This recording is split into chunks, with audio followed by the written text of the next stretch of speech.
Welcome to Podcast One. We hope you'll support our sponsors who bring you these podcasts absolutely free and with limited interruptions. And of course, we appreciate you listening to this show, which will get started in just a second. Podcast One presents The Jep and Jess Show, a weekly look into the crazy lives of growing the dynasties Jep and Jessica Robertson as they navigate marriage, family, faith, and celebrity. And now, here are your hosts, Jep and Jess. Should I introduce myself though? Yeah, I feel like, let's backtrack here. We just started visiting. So we have a special guest, one of our friends in Austin, our home away from home, as we said, Jared Padalecki. Hi. That's Polish, right? Yeah, padalecki. Padalecki. Apparently the Polish pronunciation is padalecki. But that's about as Polish as it gets. Both of my grandparents, both my father's parents, were born in Poland. Oh, really? So, Wow, that's cool. Yeah, moved down to China Grove. Polak? Is that a bad word to say? I don't know. We We call it. I think like one of my brother's original email addresses was like Polak47 or whatever his high school number was. Like I think maybe it's derogatory. I certainly don't take offense to it. I'll cry myself to sleep tonight. But Sorry, I'm so sorry. I proudly call myself a Polak, like fellow Polak. That might be. Awesome. That might actually be. I don't think. It didn't sound offensive. It doesn't. But there's many things you said, and then we meet people, and they're like, "Oh no, where we're from, you can't say those things." Like that's like the worst word. The British thing. Yeah. I found out that ginger was a bad word in certain circles because when I shot Flight of the Phoenix in Africa, Tony Curran, who was a Scot. I think we were calling him Ginger. He's like, you can't call me that around other Scots. I was like, oh, dude, I didn't realize that. Like we call people with red hair. Like I don't think of it as a.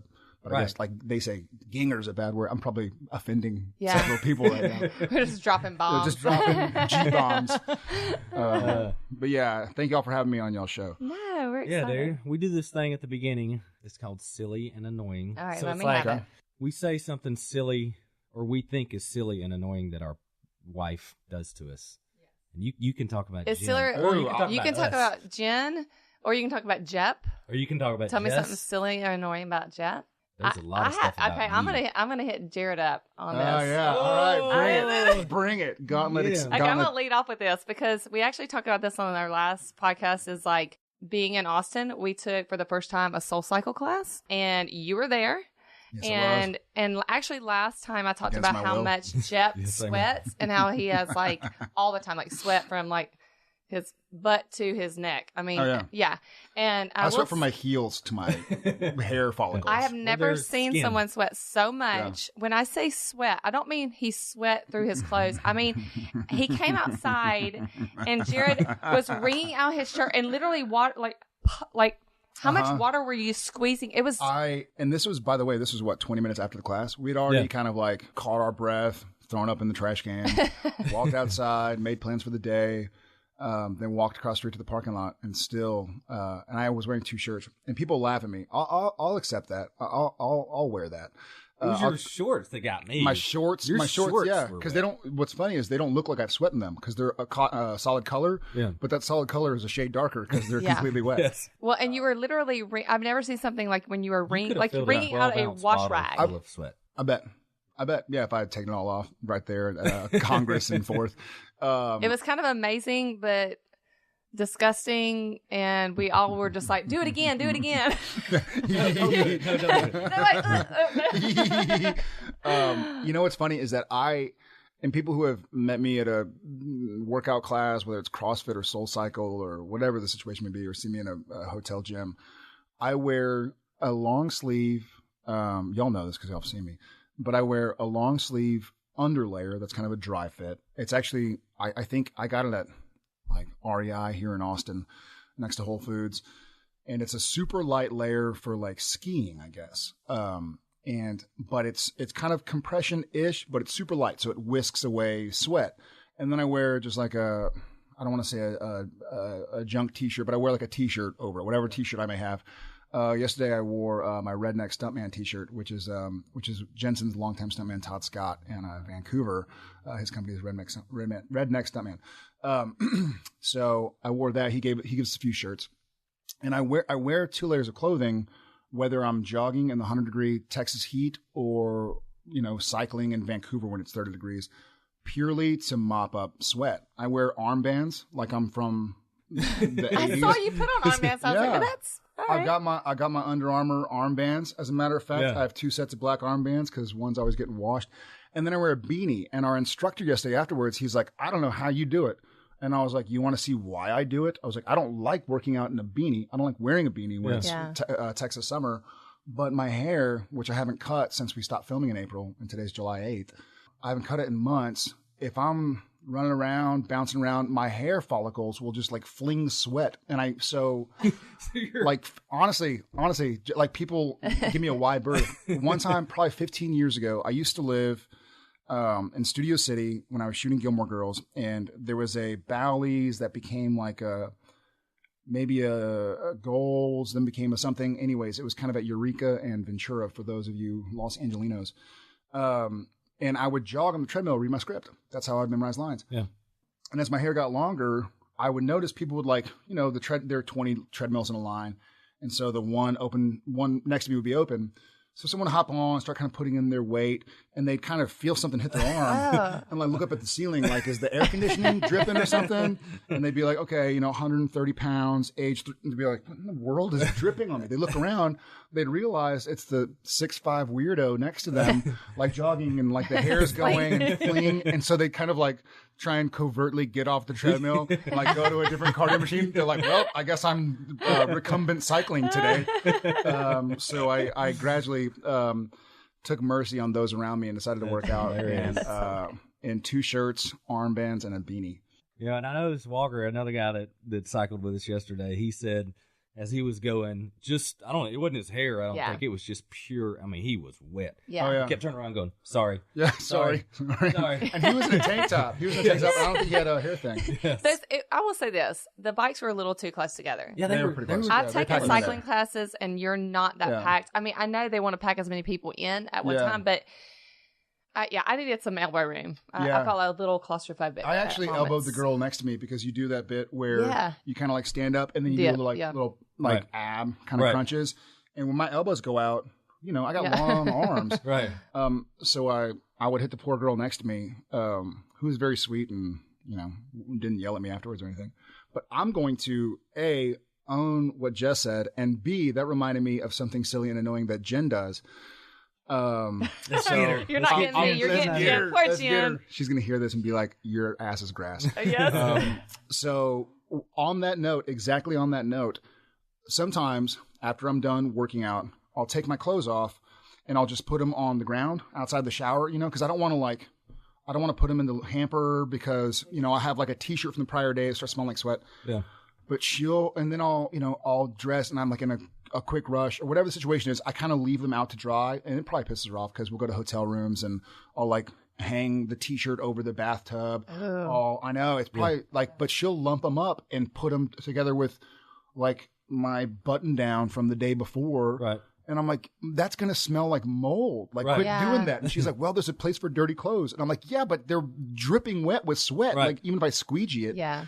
And so I get on her all the time because sometimes, I'll get out of the shower, I'll go to my closet, I'll put some clothes on. And then when I come back, the clothes are gone. I'm like, okay, she must have thrown them in the washing machine or something. And then the next day I'll be like, hey, did you dry my clothes? And she's like, oh no, they're in the hamper. I'm like, they've been in there for 24 hours. Oh yeah. Like big wet spots on all my other clothes and socks. So I just sold out my wife, and she's probably gonna get me back. I'm gonna have to call myself out on this one. I'm gonna say this is the first. I'm excited. Yeah, I know. I do something similar. I'll do like we've been doing CrossFit workouts. Yeah.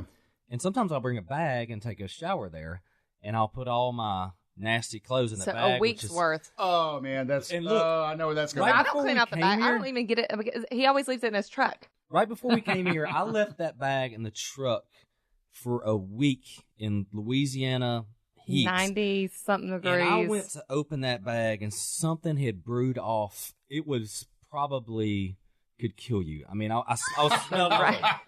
I don't think these are salvageable. Black out a little little bit. Funny. Just I toss took them in the trash. Yeah, I think I just threw them away, and it was like a shirt I'd had forever that I love. Man, you know what I found? And this is an unpaid advertisement, but OxyClean. Uh-huh. I get the big old Costco-sized powder OxyClean, and if I have clothes that are just stanky, Even if I've washed and dried them. As a matter of fact, I noticed myself yesterday. I was wearing a dry fit shirt. Yeah.